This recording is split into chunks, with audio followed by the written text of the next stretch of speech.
नमस्कार, मैं राहुल कठेरिया। महाराष्ट्र में विधानसभा के चुनाव अपने पूरे शबाब पर है। महाराष्ट्र में महायुति और महाविकास आघाड़ी एक दूसरे को पछाड़ने का पूरा दमखम लगाए हुए हैं।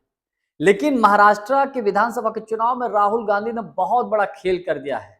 राहुल गांधी ने इतना बड़ा खेल कर दिया है कि भारतीय जनता पार्टी और आरएसएस महाराष्ट्र में राहुल गांधी के जाल में फंस गए हैं।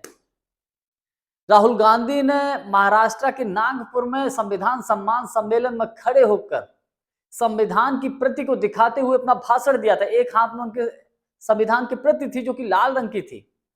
इसी संविधान की प्रति को लेकर भारतीय जनता पार्टी के या यूं कहें महाराष्ट्र के पूर्व मुख्यमंत्री देवेंद्र फडणवीस ने कुछ ऐसा बोल दिया जिससे महाराष्ट्र की राजनीति में बवाल हो गया है और भारतीय जनता पार्टी पूरी तरीके से राहुल गांधी के ट्रैप में फंस गई है।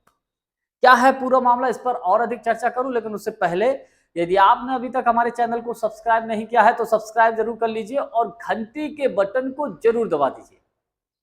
देखिए, महाराष्ट्र में अभी एक दो दिन पहले राहुल गांधी आरएसएस के गढ़ या यूं कहें आरएसएस का जो हेडक्वार्टर है महाराष्ट्र के नागपुर में है। तो नागपुर में राहुल गांधी ने संविधान सम्मान सम्मेलन को संबोधित किया।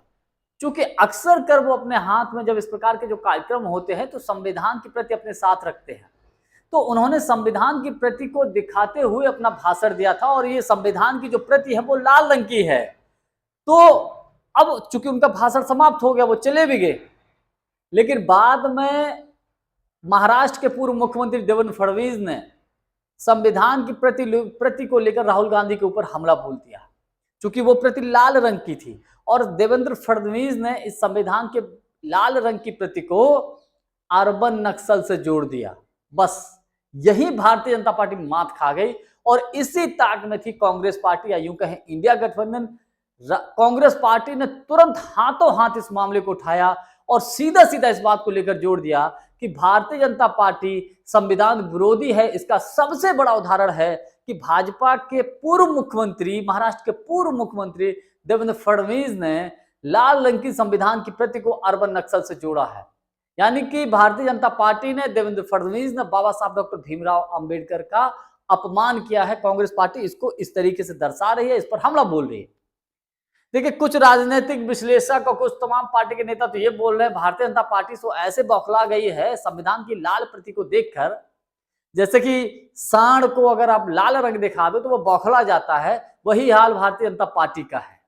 खैर, लेकिन इसके बाद महाराष्ट्र की राजनीति के पूरे समीकरण बदल गए हैं। देखिए, भारतीय जनता पार्टी तो पूरा कोशिश कर रही थी कि हिंदू वर्सेस मुस्लिम, बटोगे तो कटोगे। महाराष्ट्र और झारखंड में इस प्रकार के नारे दिए जा रहे थे, लेकिन फिर क्या हुआ, इंडिया गठबंधन ने बड़ी सोची समझी प्लानिंग के तहत ये पूरा का पूरा जाल बस बिछाया था।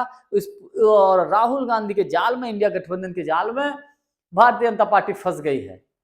24 का लोकसभा का चुनाव सब जानते हैं कि इंडिया गठबंधन ने संविधान की प्रति को आगे करके संविधान का नाम लेकर चुनाव लड़ा था कि संविधान खत्म कर देगा अगर ये मोदी जी जो कहते हैं अब की बार 400 पार अगर हो गया तो। और उसका क्या क्या नुकसान हुआ बीजेपी को कि भारतीय जनता पार्टी अपने बहुमत से अपनी दम पर नीचे आ गई। तो अब जो राहुल गांधी ने जाल फंसाया महाराष्ट्र में, इसमें भारतीय जनता पार्टी पूरी तरीके से फंस गई है।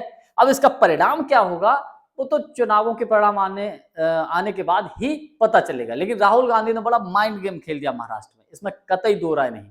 जानकारी हमारी आपको कैसी लगी कमेंट्स करके हमको जरूर बताइएगा। बहुत बहुत धन्यवाद। नमस्कार।